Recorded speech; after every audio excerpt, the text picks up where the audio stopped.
Mesdames, Messieurs, bonjour et bienvenue à ce nouveau numéro de décryptage sur Africa 24. Abuja, la capitale politique du Nigéria, a abrité du 26 au 27 juillet 2019 la 5e édition du Forum sur l'entrepreneuriat de la Fondation Tony Elumelu, un événement qui a réuni cette année plus de 3000 jeunes entrepreneurs africains. Dans ce numéro de décryptage, nous recevons Tony Elumelu. Il est le président de la Fondation Tony Elumelu. Avec lui, nous parlerons des avancées de ce grand rendez-vous de l'entrepreneuriat africain. Monsieur le Président, quelle a été l'innovation majeure de cette 5e édition du Forum sur l'entrepreneuriat de la Fondation Tony Elumelu?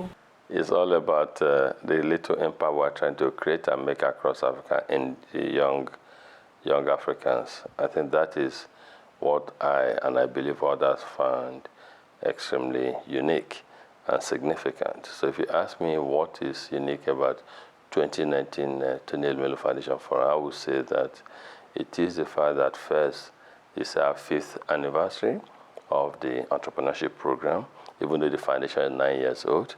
And two, or secondly, is the fact that we were able in 2019 to support over 3,500 entrepreneurs. Our commitment is that every year we will support 1,000 young African men and women to empower them and make them become entrepreneurs so that collectively all of us will develop Africa. But this year, we scaled up from 1,000 to 3,500.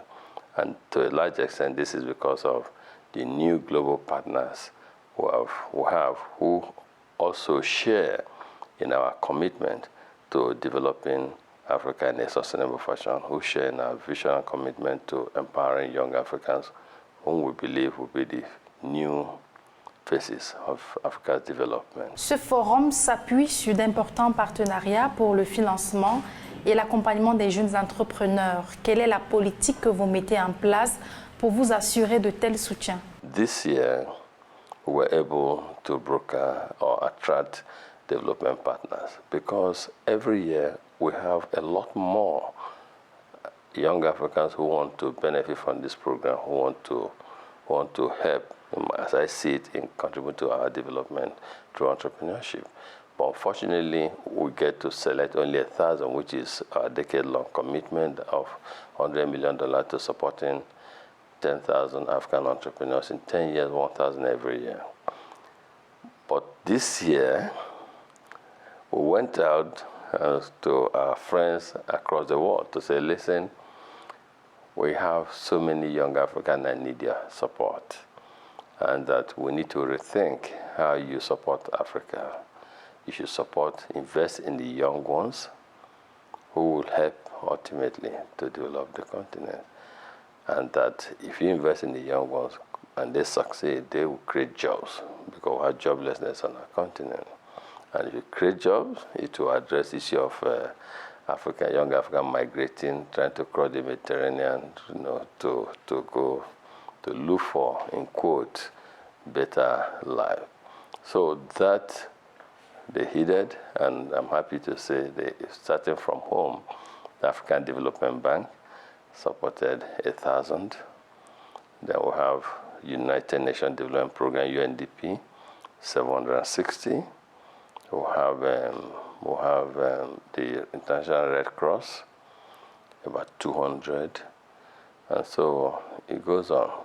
But we also have, which is a new development, African governments now also supporting. On observe une dynamique des gouvernements africains tournée vers le développement de l'entrepreneuriat au sein de la jeunesse africaine. Que vous inspire cette dynamique? My big brother, President Paul Biya, has been wonderful. He's been extremely supportive, of what we do, and I'm happy to hear about this wonderful gesture to the young Cameroonians, and I want to say a big thank you to President Biya on behalf of the Cameroonian entrepreneurs who came on the program, on behalf of all young African entrepreneurs, because they need this kind of support from our leaders. They need support like this. They need the right operating environment so that they can succeed. Last time I was in Cameroon on the invitation of the president, again, it was all about small and medium-scale enterprise, how they can become the engine of growth for the country. So this is a good gesture. I would say, let's keep it up. Les financements à l'endroit des jeunes africains vont en priorité aux jeunes entrepreneurs issus des pays en proie au radicalisme et à l'extrémisme.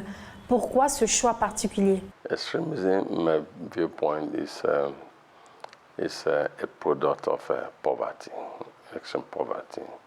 And I believe that if we deal with poverty, we address most of these issues, challenges from migration issues, extremism issues, insecurity problems at home, and on and on. So our intervention in the development of Africa is to support young Africans, empower them, because as you know, the population of young Africans is huge. 60% of our population is under the age of 30. So the first step is to say, let's start with the Sahel region. And Sahel and the lecture the region, less the 7 countries, Niger, Mauritius, Chad, Nigeria, Mali, Burkina Faso, Cameroun. 25 millions de dollars ont été engagés cette année dans le financement et l'accompagnement des jeunes, mais aussi l'organisation de ce forum à Abuja. Avec de telles ressources mobilisées, pouvez-vous dire que vous avez pu atteindre vos objectifs cette année? We spent far more than 25 million. We spend money on the entrepreneurs, we spend money on the forum, we spend money on the staffing, so we spend quite a lot. As you know, we've done half year, half mile in the 10-year journey. But the point for me is not even the money we spend, because I believe we will end up spending more than that. But the point is about the impact that we create, and that's what I always emphasize more than every other thing, and how to possibly scale up. That's again why we're entering into the partnership with all the development bodies. We spend a lot, even moving to see them, to engage them, to convince them. And in all of this, we also provide the training. Even when they support more people, we provide the training, the mentor, and everything for these people. You see, for us, it's all about playing our own role in helping to develop Africa in a manner, as I keep saying, that's sustainable.